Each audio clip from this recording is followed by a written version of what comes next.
From the Oklahoman's video studio, I'm Dave Morris, and every month we catch up with our friends at the American Heart Association for a segment called Heartbeat OK, where we talk about various topics, and May is American Stroke Month. So joining us today to talk about strokes, what you should know, and the other side of that, Leela French, who is a stroke survivor, and of course Terry Bailey from the American Heart Association. Ladies, thanks so much for coming in. I appreciate it. Thanks for having us. Yes. Leela, you have quite the story of how you dealt with a stroke and how your family members recognized you were dealing with a stroke, and I'll kind of throw it your way to kind of walk through what your story is.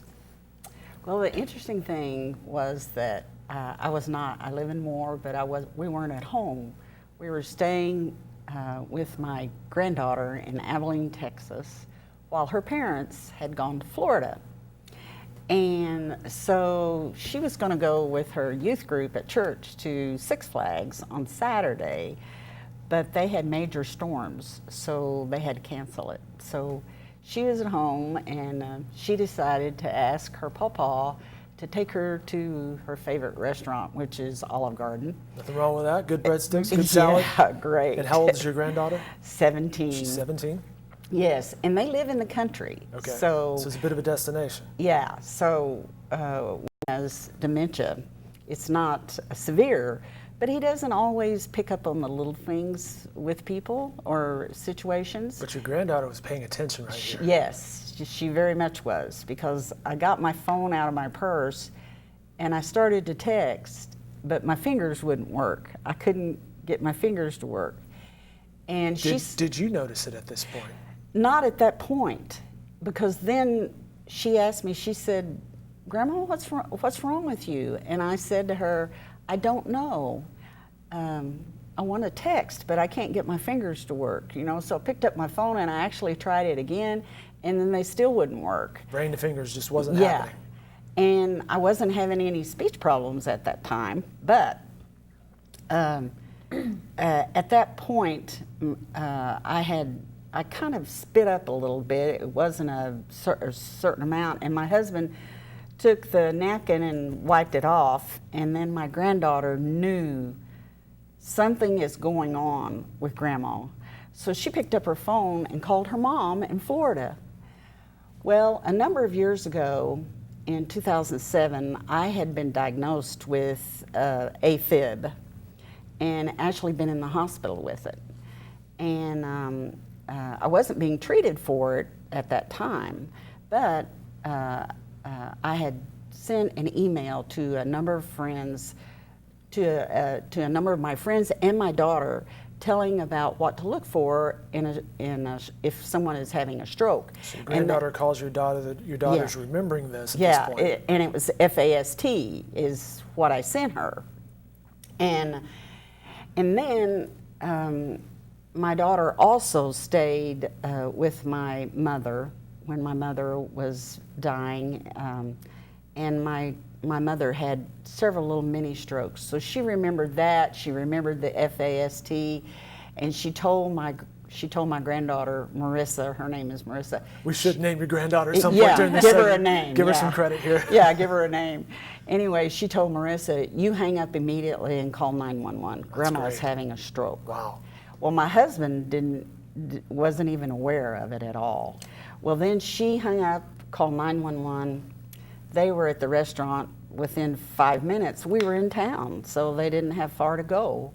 And by then, my daughter called me, but I was able to answer the phone. I couldn't text, but I was able to answer the phone. And when I answered the phone, she said, "Mom, you had speech impairment at that time." So. Where did you realize that? No, I didn't. I didn't really know what was going on. The neurologist that I saw when I got back home told me that I had, that the 2 strokes that I had in the 2 arteries are on the left side of the brain, and they affect your speech. And so I didn't realize that it was my speech that was being affected, because I couldn't move my fingers, right. You know. Anyway, my granddaughter knew immediately that something's wrong with Grandma, and they got The EMTs came, got me to the hospital, and the interesting part is there's 2 hospitals in Abilene. There's one down by where they live, but there's one further away, and they took me to the one that's further away from where they live because they're able to treat strokes. So from the time I was last normal, so to speak, until they got me to the hospital and they did the TPA, it was probably within the hour.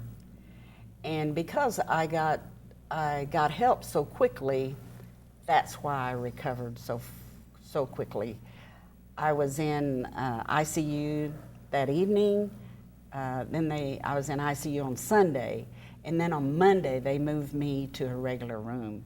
On Sunday, the nurses told me that I was already moving my arms, and I was already trying to have a conversation with the nurses.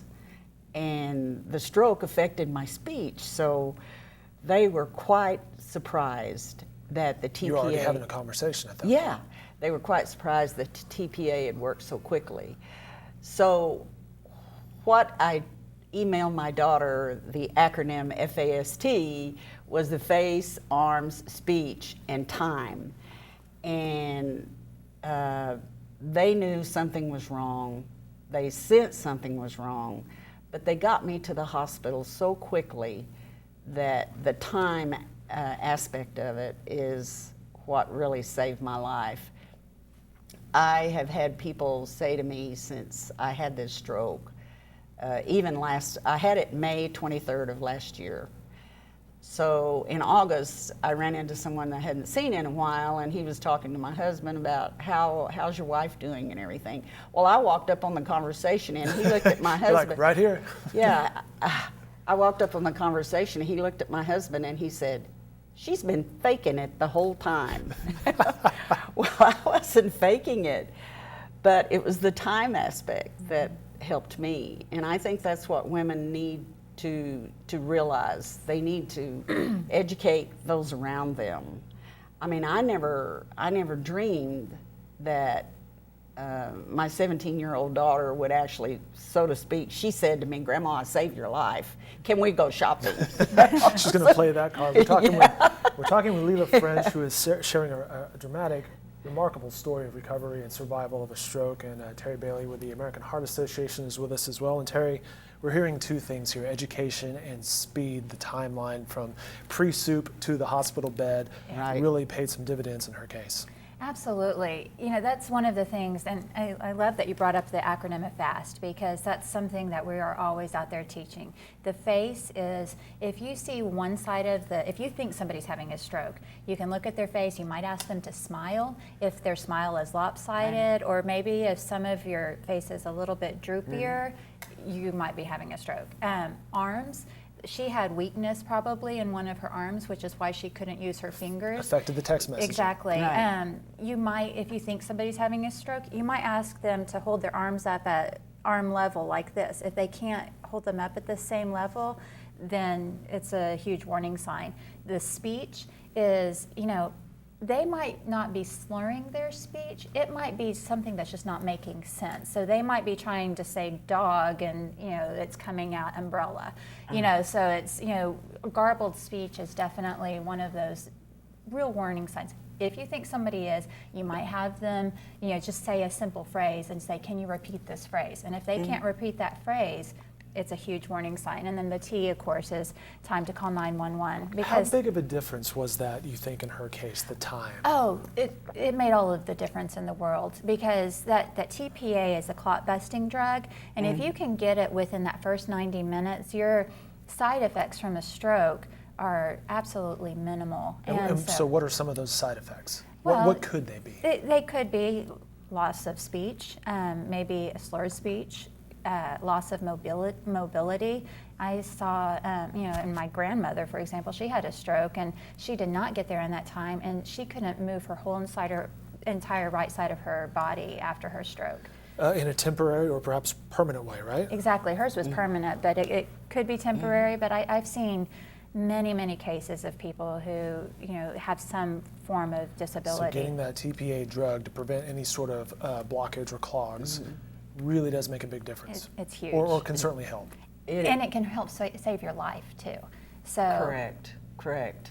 And yes, I got mine. I know it was within the hour of when I was last normal, and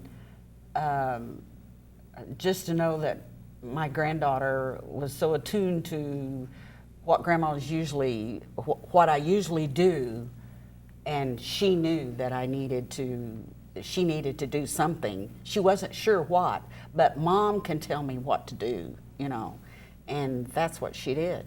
Well, that's a case of putting your cell phone away at the dinner table. Maybe not a good idea. In that case, right. It's a good thing that you both had that technology. And I'm going to call Mom and see what's going on. But she remembered from her mom, and then also what you had emailed about the fast earlier. Right. I went to my PCP, Dr. Misty Shea, recommended that I go to speech therapy because it seemed like I was having a few problems with verbs. And so I went to speech therapy for 6 weeks and sailed through it, so to speak. And she wanted me to go to an aphasia. An aphasia meeting is, they have those once a week at Porter Hospital. And aphasia is what you have as a result of having a stroke and not being able to speak properly. And there were a number of people there, including a doctor who had his stroke in the doctor's lounge at Porter Hospital. Wow. And he had aphasia, he had a brace on his leg. There was a lawyer who was 42 years old, I believe, and she had a stroke. And several others. We all went around and introduced ourselves, and when it came to me, I had to say, my name is Leela French, and I had a stroke on May 23rd, and I was speaking perfect because I got the TPA so quickly that by then, really, I was almost totally healed even by then, as far as being able to communicate properly. And I was very humbled by what these people are having to deal with. Some had their strokes 5 years ago, some 3, some 9. They're still dealing with it. And they're still dealing with aphasia and temporary paralysis of some kind. Your anniversary is May 23rd. What are you going to do? You're going to celebrate it in any way. Maybe some Olive Garden. Well, I might do that. My granddaughter's graduating from high school in Abilene, so we'll be down there. Gotcha. She'll probably want you to take her shopping, right? I'm sure she will. Take advantage of that. Also, she is. It's a good plug for the for the Go Red Luncheon, which is May 19th. So yes. it'll be a pre-anniversary party. Yes, it will. That is Yes. May 19th at the National Cowboy and Western Heritage Museum. Tickets and donation information can be found at okcgored.heart.org. And Terry, tell us more about it. So the Go Red Luncheon, I love this event so much. Like you said, it's going to be Thursday, May 19th. And we start off, it's more than just a luncheon. So we start off with educational seminars, and we have some really great seminars that are going to be targeted for women and men. We have men that come as well. Mm-hmm. But we have some educational booths. There'll be areas that you can get your health screenings. We have a really fun auction. And then the luncheon itself is going to be a heart healthy luncheon, of course, and that'll start at 11:30. We'll be hearing more of Leela's story, of course, and celebrating, all of those who have survived heart disease and stroke. And it's just a really wonderful luncheon. The tickets are $250 per person. We still have tickets available, and you can go to that website and purchase your tickets, or if you're interested in your company sponsoring, you can do that as well too on that website. This awareness makes a huge difference, doesn't it? And this is an event that helps raise that awareness. Absolutely. We've heard several stories of women who have gone to this luncheon, and then shortly after they've recognized some type of symptom in somebody. Mm-hmm. In fact, a few years ago, we had somebody, a lady who had attended the luncheon the very next day.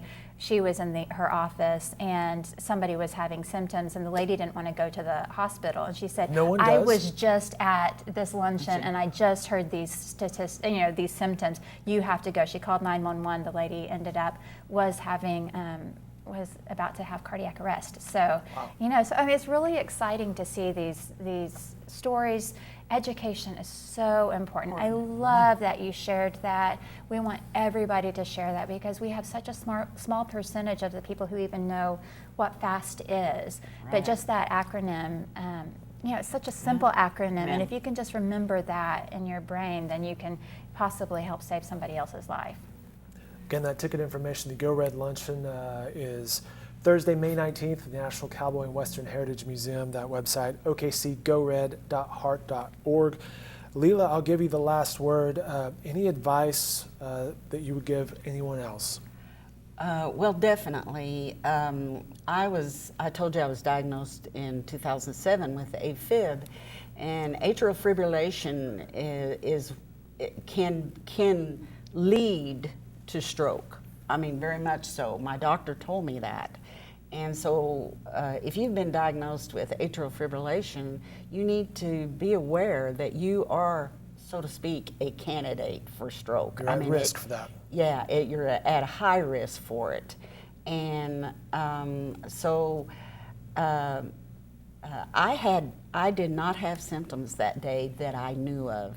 The one thing about AFib, when I came back to see my cardiologist the next week, when I went into her, she said, Leela,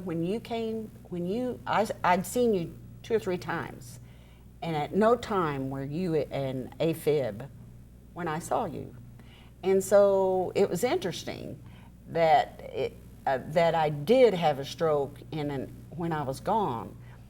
Well, I just went for a checkup 2 weeks ago, and when I went for a checkup 2 weeks ago, she told me when I was in the office I was experiencing AFib, but I didn't know it. It's the type of thing you can have and not feel it, even though your heart is racing. And so you need to have a primary care physician and find out if you have any heart issues. Your primary care physician will refer you to a cardiologist if you are. And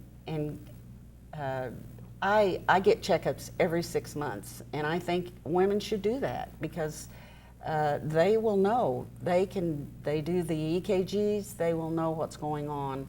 And if you are diagnosed with AFib, then you need to be aware that you are at high risk for a stroke. And the best way to do that is continue those checkups. Get definitely. yourself a good primary care physician and a cardiologist, perhaps, in that case. That's correct. Knowledge is power. That's right. And so every woman and man, for that matter, should know their numbers, their cholesterol, their blood pressure, their blood sugar. And, you know, those things make a difference, and they have a huge impact on heart disease and stroke. That's true. Ladies, thanks so much for stopping in. Appreciate the stories. Great to meet you, Leela. Oh, it's nice to meet you too. Always good to see you as well. Good to see you and as Bob well. back there, we appreciate his help as well.